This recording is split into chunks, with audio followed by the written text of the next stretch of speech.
Je vous propose de renommer cette PPR proposition de résolution pesticides, ce sera plus clair. Avec cette résolution, vous prétendez que nous serions contraints de choisir entre protéger la santé et l'environnement ou protéger les agriculteurs de la concurrence. C'est faux. C'est un faux dilemme. Nous pouvons protéger les deux. Vous instrumentalisez la détresse des agriculteurs et agitez le chiffon rouge de la concurrence pour défendre les pesticides. C'est indécent. D'autant plus que c'est vous qui, depuis des années, abandonnez le revenu des agriculteurs à la sauvagerie du marché, en supprimant les quotas, en laissant les petits se faire manger par les gros dans les négociations commerciales, en signant les accords de libre-échange. En réalité, ce que vous défendez ici, ce sont les profits de l'agrochimie. Jean-Claude a travaillé 27 ans comme technicien de coopérative. Il enrobait les semences de pesticides. Il souffre aujourd'hui d'un Parkinson dévastateur. Christian, présent aujourd'hui pour assister à cette séance, éleveur laitier en Bretagne, a utilisé des pesticides de son adolescence jusqu'à ses 45 ans.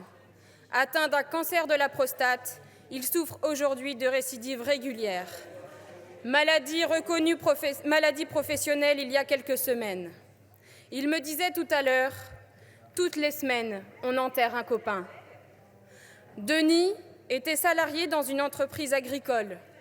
Il épandait des pesticides pour le compte d'agriculteurs. Il nous a quittés en début de semaine, à l'âge de 58 ans, après 11 ans de bataille contre un myélome. J'ai une pensée particulière pour sa famille et ses amis. À chaque fois, les médecins ont reconnu le lien direct avec les pesticides. La concurrence brise les revenus, les pesticides brisent les vies. Il faut donc sortir des pesticides et de la concurrence. Collègues, à l'automne, nous débattrons d'une loi d'orientation agricole qui a fait du renouvellement des générations sa priorité.